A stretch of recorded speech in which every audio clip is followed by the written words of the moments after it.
9장 6절 말씀입니다. 이는 한 아기가 우리에게 낳고 한 아들을 우리에게 주신 바 되었는데 그의 어깨에는 정사를 메었고 그의 이름은 기묘자라 모사라 전능하신 하나님이라 영존하시는 아버지라 평강의 왕이라 할 것임이라. 아멘. 메시아 그리스도는 육신으로 태어났습니다. 성인으로 뚝 떨어진 것이 아니고 여인의 뱃속에서 작은 실업자 시작해서 우리 사람 중에 똑같은 사람의 모양으로 태어나셨습니다. 그가 이렇게 태어나신 것은 천사를 붙들어 주려 함이 아니요 다른 피조물을 위하여 피 흘려 주려 하심이 아니고 오직 몸을 가진 하나님의 형상인 사람을 구원하려 하심입니다.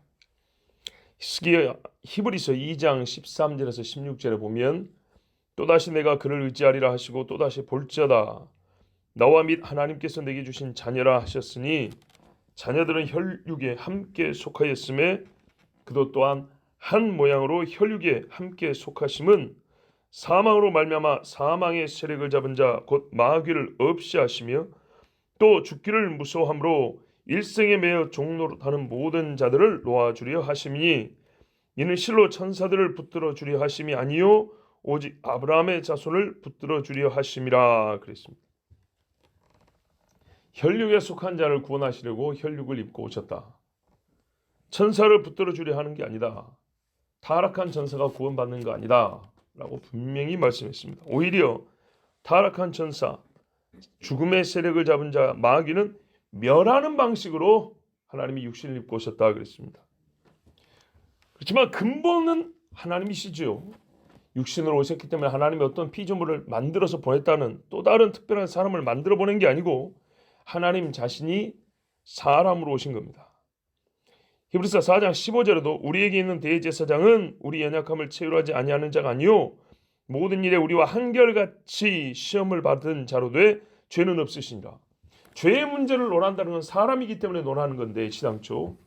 그러나 죄가 없다 그랬어요. 대신에 한결같이 똑같이 시험을 받았다. 시험이나 죄의 문제는 육체에 관계된 문제란 말이에요. 그러니까 예수는 육체를 입고 오셔서 시험은 받았지만 죄는 짓지 않았다는 말씀이고 빌립보서 2장 6절에 우리 잘 아는 그런 근본 하나님의 본체시나 하나님과 동등됨을 취할 것으로 여기지 아니하시고 오히려 자기를 비워 종의 형체를 가져 사람들과 같이 되었고 사람의 모양으로 나타나셨음에 그랬어요. 본래 하나님이 우리를 구원하시는 방식이 똑같이 죄인인 혈과 육을 입고 오셔서 그것도 어린 아이로부터 태어나셔서 사람으로 사시는 중에 대속제물이 되는 것, 이것이 하나님이 이 죄인인 사람을 구원하는 방식이기 때문에 그렇게 오셨다는 거예요. 그래서 한 아기가 왔고 한 아들이 우리에게 주어졌다 이렇게 말씀했어요. 그 한 아들은 육신으로는 마리아와 요셉의 아들이지만 본질상 하나님의 아들 예수 그리스도. 그러나 그분이 이 땅에 올 때는 사람의 육체로 오셨기 때문에 육체를 통하여 오신 거죠. 자, 그 결과 어떻게 했어요? 자기를 낮추시고 죽기까지 복종하셨으니 곧 십자가에 죽으심이라. 이를 위하여 육체를 입었는데 그 다음에 이러므로 하나님이 그를 지극히 높여 모든 이름 위에 뛰어난 이름을 주사 하늘에 있는 자들과 땅에 있는 자들과 땅 아래에 있는 자들로 모든 무릎을 예수의 이름에 꿇게 하시고 모든 입으로 예수 그리스도를 주라 시인하여 하나님 아버지께 영광을 돌리게 하셨느니라. 아멘. 하나님의 영광은 여기까지 죄를 지고 죽는 예수뿐만 아니라 그에 맞는 영광을 취하는 예수, 자기의 권세와 보좌에 오른 예수, 이까지가 하나님의 뜻이었기 때문에 이 일로 말미암아 하나님이 영광을 취하신다 그랬어요. 그래서 오늘 6절 후반부에도 이 땅에 사람으로 온 예수가 그 일을 마쳤을 때 또는 그 일을 하는 중에 이미 그가 본질상 누구였는지 그리고 그가 어떤 영광을 취할 것인지가 기록이 되어 있는 거예요. 빌립보서 2장 말씀이 이미 이사야에 다 기록이 되어 있는 거예요. 보세요. 그 어깨는 정사를 메었고 어떤 인간도 짊어지고 하는 짐이라는 의미가 아니고요. 권세를 어깨에 가지고 있다는 거예요. 우리 힘이 있으면 어깨에 힘들어한다 그러죠. 그런 것처럼 어깨에 메었다. 뭐 온 나라, 온 민족, 사람의 세운 어떤 정부나 하늘에 있는 권세들이나 전부 다 우리 예수님이 다 지고 있어요. 예수님이 던져버리면 던져지는 거고, 예수님이 져주면 져주어지는 거고, 예수님의 광대함, 그 능력의 광대함은 하늘과 땅과 땅 아래와 바다에 있는 모든 것을 다스리기에 능합니다. 이사야 22장 22절에 내가 또 다윗 집의 열쇠를 그의 어깨에 두리니, 딱 이 말씀. 그가 열면 닫을 자 없고 닫으면 열 자 없으리라. 이건 요한계시록 그대로 쓰이죠. 이게 어깨에 정사를 메었다는 거예요. 무거운 짐을 졌다는 게 아니고 권세를 가지고 있다는 말이에요. 그래서 세상에도 권세는 어깨에 딱 견장을 딱 주죠. 요한복음 5장 27절 28절에 또 인자됨을 위하여 인하여 심판하는 권세를 주셨느니라. 무덤에 있는 자가 다 그의 음성을 듣는다. 예수님의 권세는 어떠냐? 무덤에 있는 자를 불러일으키는 거예요. 심판하는 권세, 정사를 메었다. 마태복음 20장 18절에 예수께서 나와 일러 가라사대 하늘과 땅의 모든 권세를 내게 주셨으니 25장 31절 이하에 인자가 자기 영광으로 모든 천사 함께 올 때에 영광의 보좌에 앉으리니 정사를 가지고 있는 거예요. 양과 염소를 가르리고 오른편과 왼편을 가른다 그랬어요. 누가복음 22장 30절에도 너희로 내 나라에 있어 내 상에서 먹고 마시며 또는 보좌에 앉아 이스라엘 12지파를 다스리게 하려 하노라. 내 상, 내 보좌, 그리고 너희로 이 일을 맛보고 다스리게 하는 것 내가 그렇게 하라 하면 한다. 요한계시록 3장 21절에 이기는 그에게는 내가 내 보좌에 함께 앉게 하여 주기를 내가 이기고 아버지 보좌에 함께 앉는 것과 같이 하리라. 아멘. 이게 바로 예수님의 정사예요. 이긴 자, 하나님의 보좌에 앉은 자. 자, 그래서 이 사역과 권능과 영광에 합당한 이름을 갖고 계세요. 그 이름으로 불려집니다. 예수님은 그냥 예수 이렇게 불리지 않고 여러 가지 칭호로 불려져요. 그러니까 이 칭호들이 영광스럽기 때문에 마귀가 욕심을 내요. 적 그리스도, 그리스도라는 칭호를 욕심을 내요. 예? 인자, 자기가 욕심을 내요. 성육신, 보혜사, 인간들이 다 욕심을 내요. 사실은 마귀가 욕심을 내는 거죠. 첫 번째, 오직 예수님만 가지고 있는 이름 기묘자라. 옛날 복음성가에 기묘라 못살아 전능의 왕이시. 사사기 13장 18절을 보면 이 삼손의 아버지가 천사가 와서 아들을 낳을 거라고 예언을 하니까 너무 깜짝 놀라고 고맙고, 그래서 당신의 이름이 무엇입니까 했더니 어찌하여 내 이름을 묻느냐, 내 이름은 기묘니라 그랬어요.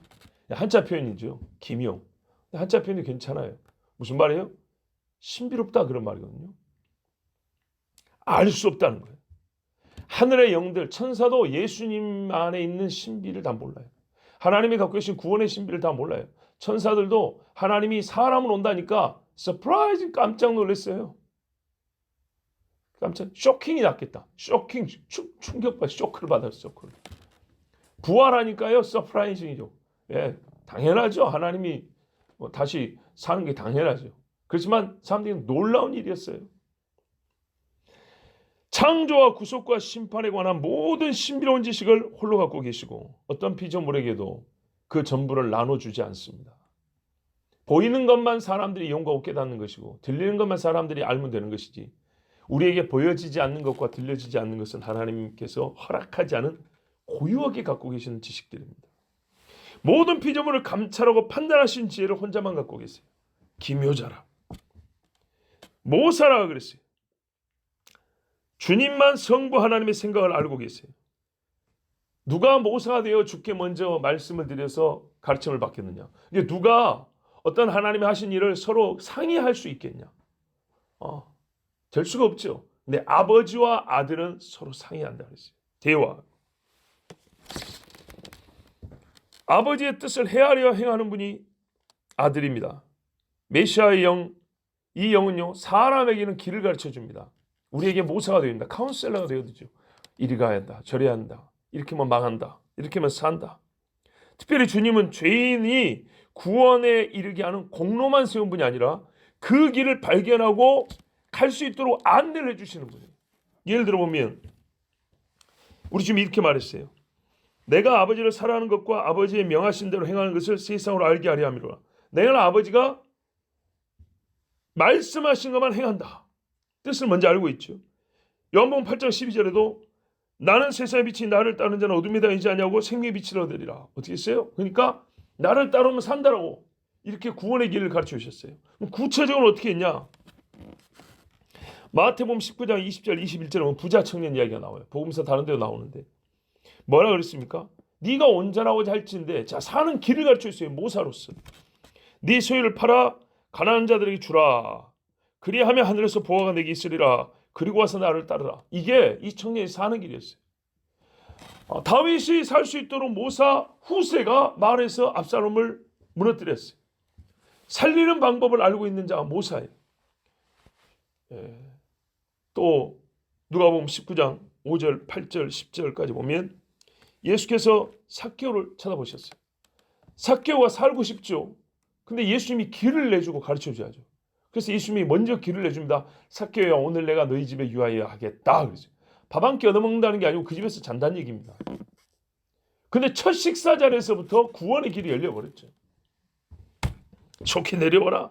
그랬더니 삭개오가 주여 보시옵소서 내 소유의 절반을 가난한 자에게 주고 내가 누구 것을 속여 빼앗았다면 네 배를 갚겠습니다. 예수님이 이르시되 오늘 구원이 이 집에 이르렀으니 이 사람도 아브라함의 자손이미로다. 인자가 온 것은 잃어버린 자를 찾아 구원하려 함이니라.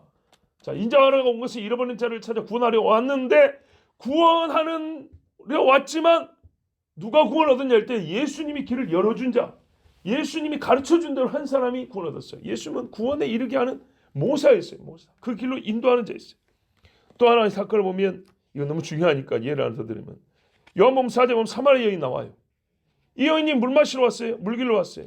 예수님이 먼저 길을 안내해 줍니다. 근데 그 길이 예사롭지 않아요. 뭐라 했어요? 여자여 나에게 물 좀 달라. 유대인이 어찌 사마리아 여자한테 물을 달라 합니까?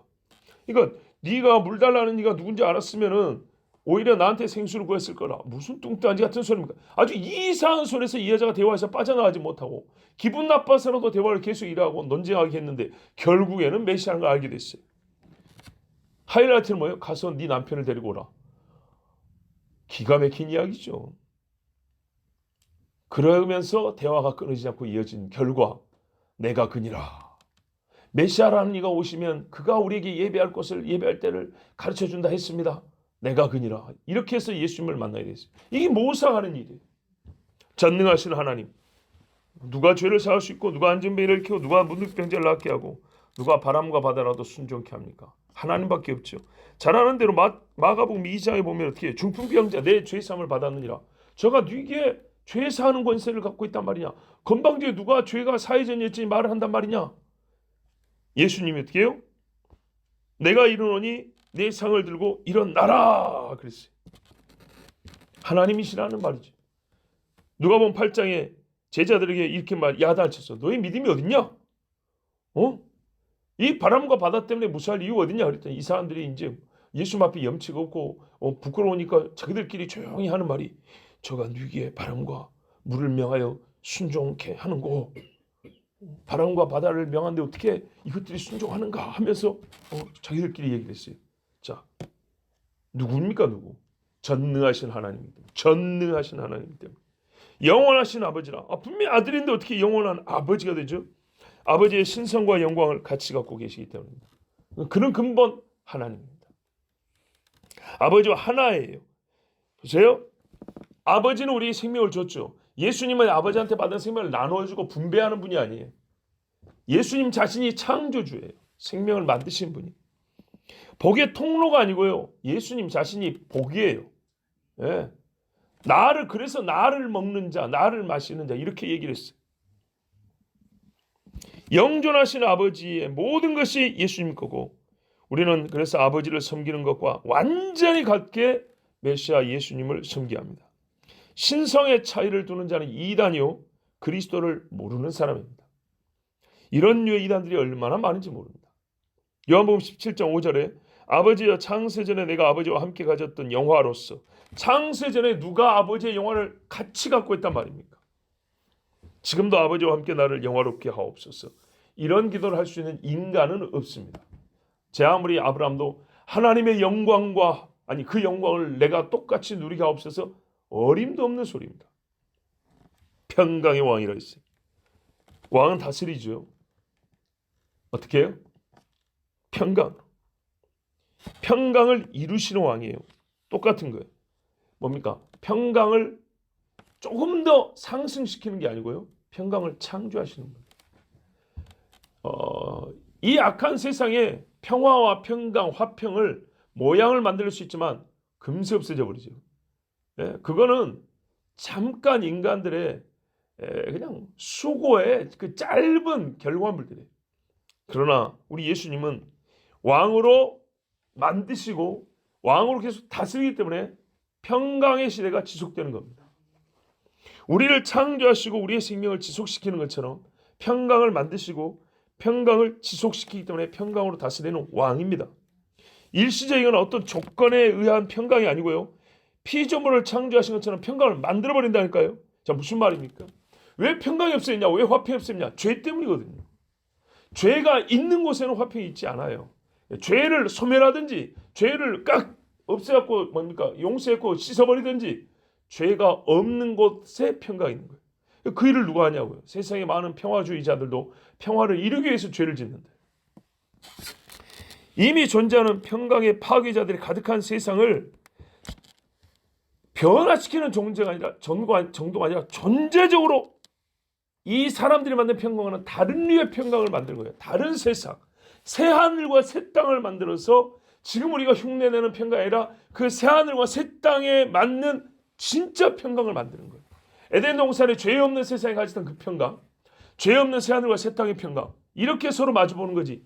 지금 있는 세상에서는 이 모양, 이 죄인이 있고 이 타락한 세상을 바탕으로 두고 여기다가 아무리 표백제를 뿌려봐야 다시 더러워지고 다시 더러워지는 거예요. 이 세상 자체를 소지하시고 불로 태우시고 세상을 새롭게 하시고 그때 주님이 다스릴 때가 평강의 때가 되는 거예요. 미가 4장 3절에 그날을 봅니다. 그가 많은 민족 중에 심판하시며 먼 곳 강한 이방을 판결하시니 무리가 그 칼을 쳐서 보습을 만들고 창을 쳐서 낫을 만들 것이며 이 나라와 저 나라가 다시는 칼을 들고 서로 치지 아니하며 다시는 전쟁을 연습하지 아니하고 진시 황제가 중국을 통일해도 전쟁이 있고 로마의 카이사르가 통일한다고 해봐야 전쟁이 있고 징기스칸이 세계 정복해봐야 전쟁이 있고 계속 전쟁입니다. 그러나 예수님이 다스리면 전쟁이 없어집니다. 이사야 65장 24절 25절에 그들이 부르기 전에 내가 응답하겠고 그들이 말을 마치기 전에 내가 들을 것이며 이리와 어린 양이 함께 먹을 것이며 사자가 소처럼 짚을 먹을 것이며 뱀은 흙으로 식물을 삼을 것이니 나의 성산에서는 해함도 없겠고 상함도 없으리라. 여호와의 말이니라. 내가 다스리는 거룩한 산, 여기에는 해함도 상함도 없다 그랬어요. 제가 이 새벽에 참 놀라운 꿈을 꿨는데요. 제일 중요한 부분만 말씀드리면 우리 뭐 체육관이나 목욕탕 같은 데 하면은 파란색 빨간색으로 이렇게 바구니 있잖아요. 예, 뭐 플라스틱으로 만든 바구니 많은 것들. 예. 근데 그런 바구니 두 개가 어느 가정집에 단스 위에, 그러니까는 뭐 한 대여섯 칸짜리 옷장, 사람 가슴팍 정도는 옷장 있잖아요. 그 위에 두 바구니가 있는데 거기에 뱀이 가득히 들어 있었어요. 상당히 작은 것도 있고 큰 것도 있어요. 이 사람 주먹쥐면 요 정도 크기의 대가리를 가진 큰 뱀도 있었어요. 그런데 그 방에 두 사람이 누워 자고 있는 거예요. 뱀들이 근데 그 바구니에서 나오질 않아요. 짧지만은 나는 그 뱀들이 어떤 사람에게 밟히는 것도 봤고 짓눌러지는 것도 봤어요. 그리고 그 바구니에 담겼는데 그게 그 방 위에 있는 거예요. 그걸 얼마나 이게 섬뜩합니까? 독사도 있고. 근데 어떤 분이 저랑 둘이 같이 들어갔어요. 그가 누군지는 잘 모르겠어요. 둘이 같이 들어갔는데 뱀을 한번 확인해 보자는 거예요. 조심스럽잖아요. 사람은 또 자우지가 밟으면 안 되고. 그래서 이렇게 조심스럽게 하는데 이 사람들이 또 뭐냐면 이불도 안 덮고 자고 있었어요. 남자 둘인가 그런 거 같았는데 하여튼 둘이 자고 있고 저랑 그 사람이랑 둘이 가가지고 그분이 뱀을 잡으려고 하는데 뭐 집게 같은 걸로 이렇게 이제 막 그 쇠꼬챙이 같은 거 있잖아요. 이런 거 이렇게 한번 건드려 보는 거예요. 근데 얘들이 움직이질 않아요. 그러니까 장것들은 대가리가 밟혔고 이렇게 된 거지 입이. 예, 턱이 삐뚤어져 있는 거 있죠. 그래갖고 거기 그러니까는 죽을 똥말똥하고 있고 그 독사 큰 거 있죠. 물론 그 밑에는 뱀이 있어요. 그 밑에 것들은 확인을 못했지만 맨 위에 있는 것들, 그 사람 주먹만한 것들, 대가리가 주먹만하고 새까맣고 퍼렇고 막 퍼러니까 이게 그냥 꽃뱀인가 싶지만 새까만 거 할 때 독이 있어요. 독뱀이에요. 근데 얘도 역시 풀이 죽어 있는 거예요. 사람으로 말하면 기운이 없어, 메가리가 없어, 움직이지도 않고. 그러고 그러니까는 보고 주둥이를 이렇게 열어봤는데 이빨이 안 보이는 거예요. 누가 이빨을 다 빼버렸나? 가만 보니까 그게 아니고 위아래 이빨에 우리 어떻게 표현하지? 말굽 같은 거 이걸로 이빨을 덮어놓은 거예요. 예. 치아 교정하는 것처럼 이 구두 뒤쪽이나 신사 구두 뒤쪽이나 말굽 같은 걸로 위아래 이렇게 딱 물려놓은 거예요. 이빨 위에 딱 물려갖고 잇몸에다 고정을 시켜놔 버렸어요. 그러니까 얘가 입을 똑바로 벌릴 수도 없고 물 수도 없는 거예요. 독이 나오더라도. 그래서 대가리 들었다가 주둥이 살짝 벌려갖다 놓고 나왔어요. 근데 나오는데 별로 걱정이 안 돼. 야들이 풀이 죽어갖고 힘이 빠졌으니까 잠자고 있는 사람들은 물 거라고 별로 걱정이 안 돼요. 그러니까 뱀이 나온 거는 별로 기분 좋은 일은 아닌데 이 뱀이 전혀 해가 안 되는 거예요. 그래서 잠깐 생각을 해보니까 이게 좋은 꿈이냐 안 좋은 꿈이냐. 그런데 뭔가 안 좋은 것 같진 않아요. 아무리 봐도. 예. 독사가 사람을 해치지는 못하니까. 그 입에 예? 말굽 같은 걸로 위아래로 딱 덮어가지고 고정을 해놨으니까 물지도 못하고. 이야 참 신기하다. 그리고 이제 계속 올라왔어요. 오늘 주님이 나시는 나라에는 어떻게 해요? 독사굴에 애가 손을 넣어도 물지 아니하고 사자하고 어린양하고 같이 뛰어놀고 기가 막힙니다. 계시록 22장 3절 5절에 다시 저주가 없으며 하나님과 그 어린 양의 보좌가 그 가운데 있으리니 그의 종들이 그를 섬기며 그의 얼굴을 볼 터이요 그의 이름도 저희 이마에 있으리라. 이게 화평이죠. 하나님과 우리 사이에 아무런 장애가 없고 막이 없고 담이 없는, 다시 밤이 없겠고 등불과 햇빛이 쓸데없으니 이는 주 하나님이 저희에게 빛이심이라. 저희가 세세토록 왕노릇 하리로다. 아멘. 이게 화평이에요. 이런 화평을 누가 가져오냐 말이죠. 예수 그리스도밖에 없어요. 한 아기로 오신 예수 그리스도. 바로 이 메시아가 우리에게 낳고 우리에게 주어졌습니다. 여러분 믿으시죠? 이 진리를 믿는 자에게 우리 주님이 주신 복의 약속이 있어요. 우리를 위하여 기도를 해주셨어요. 예수님의 기도는 솔로몬의 기도보다 나아서 반드시 이루어집니다. 요한복음 17장 8절 11절 15절을 제가 이렇게 읽어드리면 나는 아버지께서 내게 주신 말씀들을 저희에게 주었사오며 저희는 이것을 받고 내가 아버지께로부터 나온 줄을 참으로 아오며 아버지께서 나를 보내신 줄도 믿었사옵나이다. 자, 예수님이 요한복음 17장에 제자들을 위해서 마지막 기도를 하고 이제 겟세마네로 가시는데 그 기도 말에 첫 번째는 뭐라고요? 여기 있는 이 제자들은 나를 믿는 자들입니다. 아버지께서 나를 보내신 것도 알고 아버지가 주신 대로 내가 말한 줄도 가르친 줄도 저희들은 압니다. 믿었습니다. 자, 그러므로 이들을 어떻게 해달라는 얘기냐? 이제 기도가 쭉 이어지는데 다 읽을 수는 없으니까 그 중에 두 구절을 고르면 11절 15절에 나는 세상에 더 있지 아니하오나 저희는 세상에 있사옵고 나는 아버지께로 가옵나니 거룩하신 아버지여 내게 주신 아버지의 이름으로 저희를 보존하사 우리와 같이 저희도 하나가 되게 하옵소서. 이게 이 제자들의 축복한 기도예요. 또 내가 비옵는 것은 저희를 세상에서 데려가시기를 위함이 아니요 오직 악에 빠지지 않게 보존하시기를 위함입니다. 아멘. 이 외에도 기도말이 많이 있어요. 그런데 이렇게 믿는 자를 위하여 우리 주님이 친히 하시는 기도, 우리가 그러잖아요. 예수님이 우리를 위하여 기도하고 계시오 뭐 이런 말을 하는데 뭘 기도하냐? 그냥 기분 좋게 한 말이냐 아니면 진짜로 기도하셨냐 하면 진짜로 이렇게 기도하셨어요. 진짜로 기도하셨는데 그 기도말에 대전제가 뭐냐? 이건 누구를 위해 한 기도냐? 제자들, 예수를 믿는 자들. 믿는 자들에게 주님이 축복 기도를 해주는데 그 기도 뭐예요? 우리를 보존하고 하나 되게 하옵소서. 악에 빠지지 않게 하옵소서. 이게 우리 주님의 기도였어요. 지금 우리가 이 이사야 9장 6절 말씀처럼 우리에게 오신 한 아기, 한 아들을 믿는다면 예수님의 이 요한복음 17장의 기도는 우리에게 반드시 응답이 됩니다. 그래서 우리가 지금 5가지, 6가지 칭호로 이름으로 불렀던 예수 그리스도는 꼭 이대로 우리의 구원자요, 우리의 하나님이 되십니다. 주 예수 그리스도를 믿는 우리에게 오늘 예수님에 대한 예언이 그대로 이루어지고 또한 예수께서 이 믿는 자에게 주신 축복의 기도가 우리에게 그대로 응하기를 원하고 또한 이 말씀도 나는 믿습니다. 기도하겠습니다. 하나님 아버지 감사합니다. 오늘도 우리와 함께 하셔서 우리가 예수님에 관하여 알게 하심을 감사합니다. 우리의 주님을 아는 것보다 즐거움이 없습니다. 거룩하신 아버지여, 이제 우리가 예수님을 알고 믿사오니 예수님의 축복 기도대로 우리에게 그대로 이루어 주사. 주여, 첫째는 우리가 끝까지 예수 믿는 믿음을 지키게 하옵시고 우리의 믿음의 내용이 성경에 부합하게 하옵시고 악에 빠지지 않게 보호하여 주시오며 또한 주님 오실 때까지 거룩하고 순결하여서 주님이 맡겨주신 사명 또한 충성되게 잘 감당하게 하시고 주님 부르실 때 칭찬 들으며 주의 보좌에 함께 앉는 주의 백성들 종들이 되게 하여 주시옵소서. 우리를 보전하여 주시옵소서. 우리는 심히 연약하니이다. 하나님, 우리의 믿음을 지키시고 우리의 생명을 지키시고 끝까지 예수 믿는 믿음, 예수 아는 지식에 충만케 하옵소서. 예수 그리스도의 이름으로 기도하옵나이다. 아멘.